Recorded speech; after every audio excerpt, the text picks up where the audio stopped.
Hello, this is Julian with Coffee Reviews, and today we'll be reviewing the Karatina AA Wash Processed Kenya from Moving Coffee Roastery. And there's the bag right there. And Moving, based out of Vancouver, British Columbia. And they were a suggestion to us by Sunny Woo, so shout out to and thank you to Sunny for the suggestion. This is Moving's first ever appearance on this channel. As they're a coffee roaster I had zero familiarity with going into this review, and I do find it pretty interesting that I'd never heard of them before, given that I've taken so many trips to Vancouver over the years. So I do appreciate Sunny bringing them to our attention, and it'll be interesting to see how they compare to some of their Vancouver contemporaries, as this right here is day 35.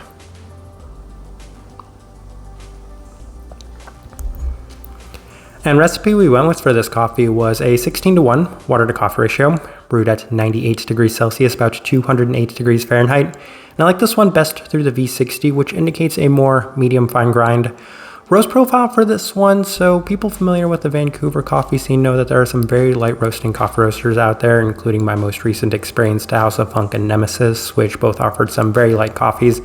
This one, on the other hand, felt a fair bit more developed than those two, but maybe not quite to the same extent as some of the other ones I had in Vancouver, including a place like the 49th Parallel.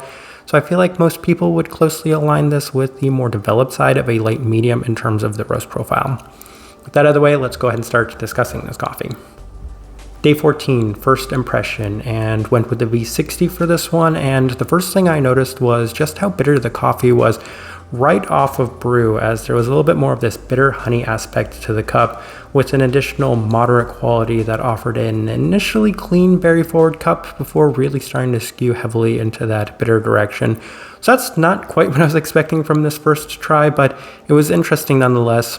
So we continue on to day 17, ran it through the Chemex, and there were additional struggles with this coffee as it continued to remain a little bit more dark profiled in terms of the bitter darkness and a slightly more developed cup than initially expected. There is a berry aspect that skewed heavily in the direction of a tart berry, which is kind of expected given that it is a Kenyan coffee, but the first two impressions didn't necessarily yield the most positive results. Day 19, ran it through the April brewer, and there wasn't much of an improvement today, as on this day there were more of the savory Kenyan characteristics with an additional earthy and smoky quality to the cup. It was much better off of brew as there was a slight candied berry sweetness, but outside of that it still continued to offer more of that bitterness in the finish. So at this point I was left a little stumped by these first couple of tries, but this was the moment to start making some adjustments. First adjustments made on day 21, back through the V60 with some lower temperatures and a little bit more diluted of a concentration, and it seems to help the cup a little bit as there was plenty of brightness yet again at the forefront, but a bit more clarity as it did cool down with a sweeter floral profile to complement some of the previously mentioned tart aspects. In addition to that, it felt a little bit more fruit forward with even a slight peachiness to the cup. Best so far. Even then, it wasn't necessarily my favorite as the finish seemed to continue to offer a little bit more of that bitter aspect. Day 24, back through the Chemex and the same adjustments, and it continued to yield some more struggles as it was trending in the right direction. It was better than the first couple of impressions as there was a little bit more of this candied berry and fresh fruit aspect to it, but still strong in terms of the bitterness and the savoriness, so those two things were really kind of taking away from the positives that I was experiencing. Day 26, decided to push the extraction a little bit, and that included a increase in the temperatures, and at this time I was noticing one thing based off of our previous notes. The coffee was significantly better right off of brew, so after a little bit of a cool down, I did notice that there were much more of those kind of candied aspects to the cup and a little bit more of those fruit forward components to it, including a juicy, vibrant, dark tart berry, fresh fruit, as well as candied florality before settling a little bit more into the savory, bitter, herbal, dark honey aspect. So that part I didn't necessarily like about the coffee, but I'm like, right after brew, if you kind of drink the coffee during this time, then it's actually quite nice. So there were some things I was taking away from it. Day 29, same adjustments to the Chemex, and it does yield positive results to kind of verify a lot of my thoughts, and that's that this coffee was improving naturally with time and seeming to push this, had some positive results as well. So the candied aspects were better as well, with more of the tart berries being at the highest they've been up to this point. I did have a slight preference towards the V60 though, as I just felt like this coffee was improving with time, and that one provided me a little bit more definition overall. Day 32, final notes we have more of the same from the coffee, as there is a noticeable bitterness and herbal savory aspect in the finish. pretty high on the florals with plenty of the listed hibiscus and black tea savoriness. There's a strong berry and citric brightness dominating the cup as well. So a lot of what you might expect from a Kenyan coffee, and that kind of takes us into this tasting wheel. So let's go ahead and see what we're getting. And we have a bunch of level 4s. So we'll start with the body, level 4. Yes, and that is kind of interesting, even though Kenyan coffees in general do tend to have a little bit more body, that often described juicy body. This one right here had a fair bit more of it, as usually I do score that in the level 3. Could have been a number of factors, probably most distinctly that this one was brewed with the V60. It was a Kenyan coffee and it did feel a slight bit more developed than what I typically drink. So that being there at the level 4, I guess that makes a fair bit of sense. Finish, level 4. As I always say, when it comes to Kenyan coffees, I'd be extremely surprised if it doesn't at minimum reach that level 4. There weren't necessarily overly positive parts about the finish though, as it did seem to skew a little bit more in terms of that bitter direction and a lot of the Kenyan brightness in general. So those are things that I'm not necessarily the biggest fan of. Acidity, level 4. Yes, once again, that classic Kenyan tart berry brightness to the cup. I do think that they have something along the lines of blackberry listed on here, which would make a lot of sense. The currants as well, some of those darker currants seemed to be pretty noticeable in this one. Florality, level 4. Yes, and once again, if I do recall correctly, then I think they have something along the lines of jasmine and honeysuckle listed on here, which makes sense. For me, it was a little bit more of that kind of herbal red fruit forward, although a little bit in a darker sense. So I could say maybe a more herbal floral component to this one right here. And I could see the honeysuckle, especially given that there was that kind of darker honey aspect to it. I think I just put it together. Now it kind of makes sense. Jasmine, honeysuckle, okay, that would probably make sense. Nonetheless, a little bit more of a darker herbal aspect to this one.